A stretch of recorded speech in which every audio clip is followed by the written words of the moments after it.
G'day, and welcome to the AHDC podcast series, Health Design on the Go. I'm your host, David Cummins, and today we're speaking to Stuart Turk, who is a qualified critical care nurse. Stuart has been involved in clinical planning, nursing, and medical education program development and delivery across Australia for over 25 years. As a clinical health planner, Stuart is heavily involved with design development and delivery of health environments. Stuart is currently speaking around the world on his health and design experiences and how to improve human-centered design, which is why he's perfect today to speak about our human-centered design podcast series. Welcome, Stuart. Thank you for your time. Thanks for inviting me, David. Happy to be here. First question, what is human-centered design? So what we've done for quite a long time, and when I first started being interested in design, we looked at patient-centered design and models of care developed around patient-centered care. And what we did was we said, okay, we need to do these things, but to improve the patient experience, to make sure that we're more reactive, to ensure that patients got the best care at the right place at the right time. But we seem to have forgotten about the people who work in the building. We haven't thought about the nurses or the doctors that spend their time in the building, or the people who provide the ancillary services, the cleaners, the environmental services people, porters, people like that. And it was highlighted during the pandemic. One of the big things that happened was the spread of COVID in actual hospitals wasn't so much from patient to patient. And I think Health Infrastructure in New South Wales presented a fantastic series on the way they found the spread of infection in hospitals was when staff went into staff rooms and removed their masks to eat their meals and then chatted amongst each other. The result of that, which really got a lot of friends who are still nursing, these people were forced to go and eat their meals in their cars or go to places outside of the hospital so that we could reduce that spread of infection. But what it really highlighted was the lack of spaces or amenity for those people to go to. And for me, I recently presented at the Salus for Healthy Cities, Healthy Living. And one of the things I was focusing on was the other thing we forget about is that it's a stressful environment. We know that the burnout rate is increasing. The other thing that we know from population data, and I know this is not being put out today, but United Nations released information during the week. And what it highlighted was that the population of the world, the amount of children is decreasing, the amount of aged people is increasing. So we've moved to this point where we've got so many people in the world, but because of the aging population, we're running out of people to do the jobs. And that's going to carry on for a few more years. And what we started looking at in our practice, and that I started discussing with Mrs. Thomas quite a lot, was how do we help hospitals? How do we help facilities? How do we help health organisations retain people and attract people? And we kept coming back to this: hospitals aren't just for patients. The hospitals are these places where people spend a lot of their time working. So I guess for me, human-centered design came from what happened with the pandemic, but also with the aging population and the impact that's going to have on the workforce. As a nurse myself, David, I've been with Silver Thomas Hanley this will be my third year now. But up until then, I was working as a nurse, and being a senior nurse, I was able to work for agencies. And I didn't want to actually work in any one particular hospital, but I certainly had 2 or 3 hospitals that I loved working at. And the reason I loved working there was because the amenity was better.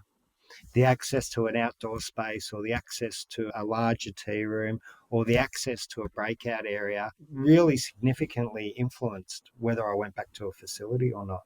So bringing that experience in and then trying to write about it was really difficult because everyone wants to give everything to the patient. The patient got to have the biggest room, got to have the best ensuite, got to have this, got to have that. But the people delivering the care, they need a bit of love too, I guess. And that's where I'm coming from. You're 100% right.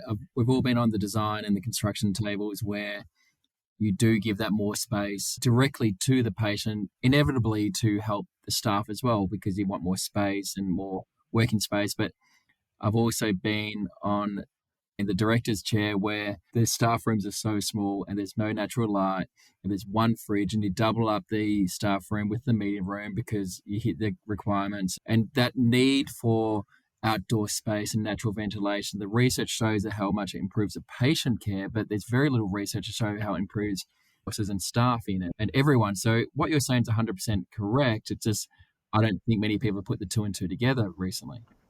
No, I agree. And I think one of the things when we go through planning, you've been through planning, and one of the things I notice is when it starts to get short on space, they're the spaces that get attacked first because everyone wants more storage. That comes up quite regular. Oh, we need more storage. We've got all this equipment.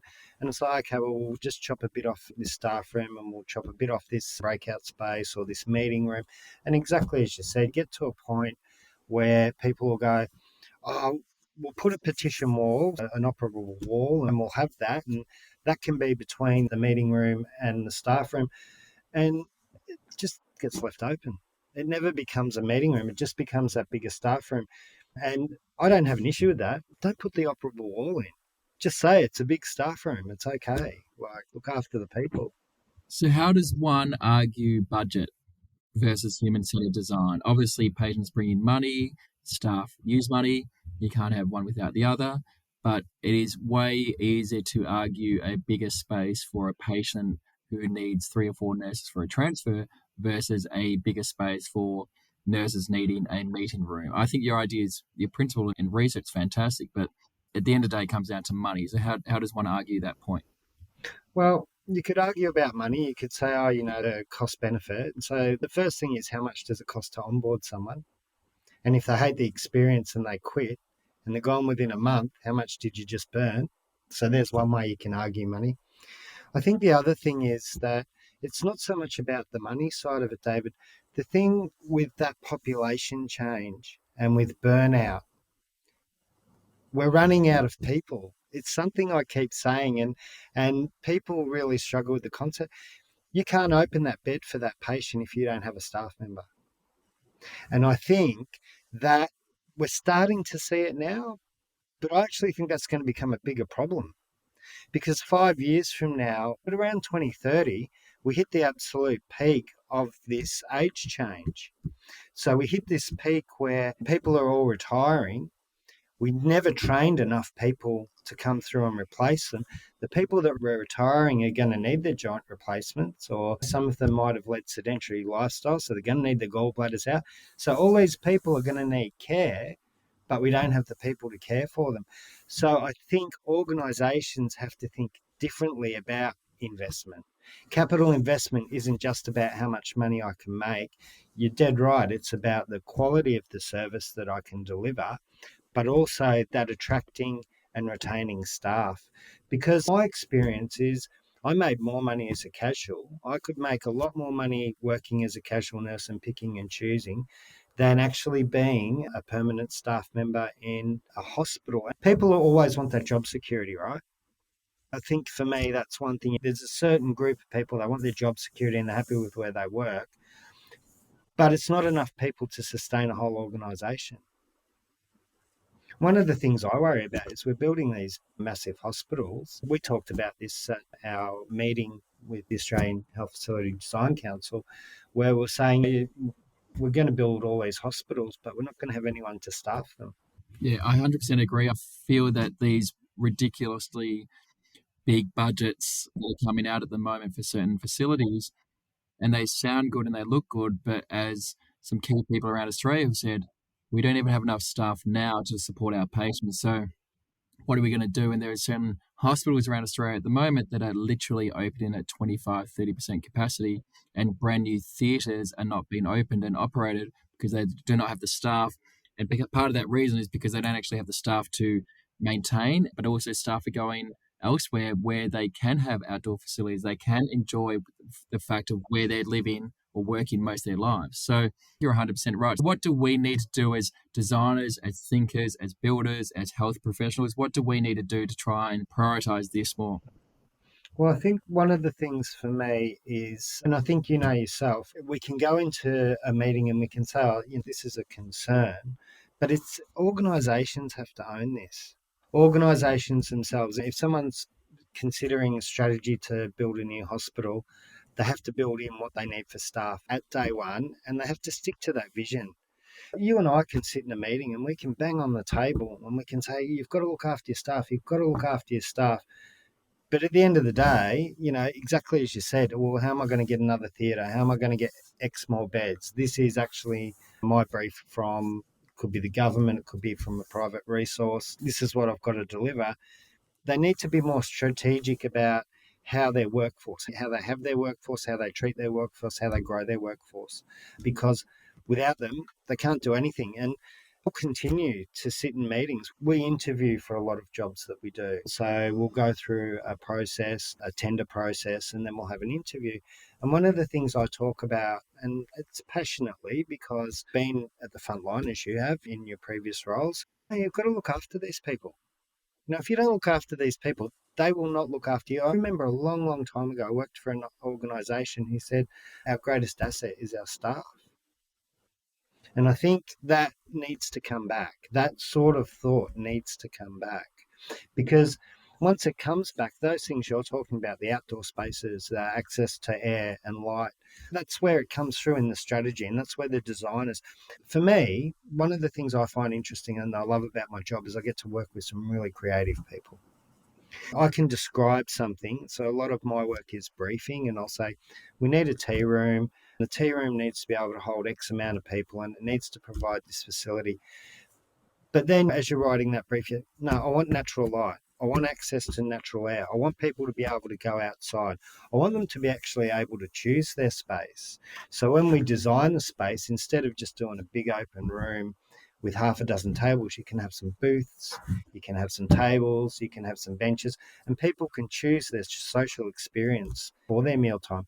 It might be that you've had a really bad morning and you just want to go and sit in one of those booths and you want everyone to leave you alone. You might be having a great day and you want to sit down with everyone and have a big chat. Or you might just want to sit there with a couple of friends that you're working closely with or colleagues and discuss, oh, geez, what are we going to do this afternoon? But actually giving people that choice. Yeah, we're actually doing a podcast series on landscape architecture and the importance of open spaces for patients and staff as well. And the people we've been speaking to have reported very minimal research in that space, even though everyone understands it subconsciously when you experience it as a staff member and as a patient. What is the research in this field? Like, is there much research, or is it very much just experience given your background at the moment? I think one of the things I've found really interesting is not a lot of places do post-occupancy evaluation. And I guess a lot of that comes down to how long it takes. So you know yourself, like whether it's a government or a private project, you're looking at probably a 3-year, 4-year process from start to finish. So one of the things I'm really keen to do is start doing post-occupancy evaluations on my projects. Now, the problem I've got is my very first project is still 2 years away of being completed. But it would be good to go back in there and then do that survey experience. How do you find this environment? We could do research on this. We could actually use agencies. Which hospitals are your popular hospitals and why? And then go through that sort of process. I think you're right. I don't think there is a lot on this. I think it's evolving. And I really think the pandemic pressed it. So I know I talk about the population and population data, and I know it does people's heads in. I get it. But we knew that we were going to have a problem. We knew that we were going to have a problem with staffing. In 2000, I saw someone speak from the Australian Bureau of Statistics at a rural nurses conference. And they were saying the problems that are going to be faced, not so much by the larger regional, but the smaller regional and rural communities because of the lack of people being trained and the ageing population. So he went through this whole thing and I walked away from it and I just thought to myself, if we're not doing anything now, if we're not increasing our nursing numbers now, if we're not increasing our allied health numbers now, if we're not increasing our medical numbers now, how are we going to battle this? And they kind of, government after government, we had changes, and it doesn't matter who it is. We've had multiple governments of either parties, and they didn't really do much about it. What COVID did was accelerate it, and at a great rate. So people I know that were nursing that were a bit older and were probably thinking of retiring 5 years from now, they all retired. And what actually happened was a whole bunch of experience and a whole bunch of knowledge walked out the door. Now, the things that we're starting to see come in, the RUSON, these are undergraduate nurses in their second year. They can go in and opens the old debate versus university. I think a tertiary qualification is essential. But how you gain that skill or that experience, that's actually not fixed. We can muck around with that a little bit. So what they've done with this program is introduce second year nurses who now come in and they work in hospitals and they have their rosters and they get paid to do that work rather than flip burgers at McDonald's for 2 years. So we've got that program happening, and I think that's phenomenal. It's brilliant because we still have the university tertiary component. You still have to do the theory, you still have to do the study, but being able to put it to practice, you're doing it before you actually finish your degree, which is awesome, and you're learning on the job from skilled people. And then we've got governments now coming out saying, we're going to waive your HECS, which is fantastic. But we're waiting another 3 years for those people to come through. They're not instant. So hospital design, looking after people, moving to more digital solutions as well, will help combat all of these things. But we need to stay patient-centred. Of course we do. But we also need to be staff-centred, and we really need to focus on that and do it better. And that will keep people in jobs. It'll keep people in the hospital, keep your beds open, keep your operating theatres moving. Yeah, I worked in a hospital once where it had this beautiful outdoor space that the staff loved it, the patients loved it. It was such a busy, popular space. And then the new redevelopment was announced and they said, we'll take that beautiful parkland space right there. Yeah.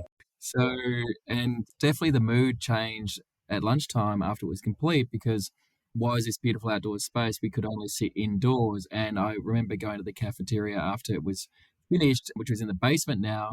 There was very few people in it because everyone wanted to be outside, but there was very few areas to be. And so staff had to walk further. And no doubt it impacted some form of patient safety because the staff that were initially only a few meters away were now across the road or at a different park or something like that. And that sense of community and that sense of culture was dispersed. And it was a very visual representation of a lot of staff versus a lot of staff, basement versus outdoor. So I think you're 100% right. I think one of the things, I worked predominantly in emergency departments. And as we know, you don't have big windows in there because you don't want people seeing in. And you tend to use a lot of borrowed light as opposed to a lot of actual natural light. And the reason the outdoor spaces are really important to me is because 24 hours and okay, you don't do 24-hour shift, but say you do a 10-hour shift in the middle of winter in Melbourne, you start in the dark, you finish in the dark, and you spend all your day in artificial light. So it's actually not good for your mental health and it's not good for your physical health. And these are the things that drive me. You need somewhere to go. You need that space. And you're right. They should have protected that space, shouldn't they? It would be good to do a survey of those people, pre and post survey, and see how their mood and how they felt towards the organisation they worked for and if that changed, if there was a shift. Yeah, it's very interesting. Finally, before we go, is there any take-home message that you'd like to give to our listeners, architects, clinicians and builders alike in reference to human-centred design? Yeah, just, imagine empathy is one of my favourite words at the moment. Put yourself in the shoes of the person going through the experience. How would you like it to be for you? Do you want to be stuck in a basement 24 hours a day, 7 days a week? Would you like that?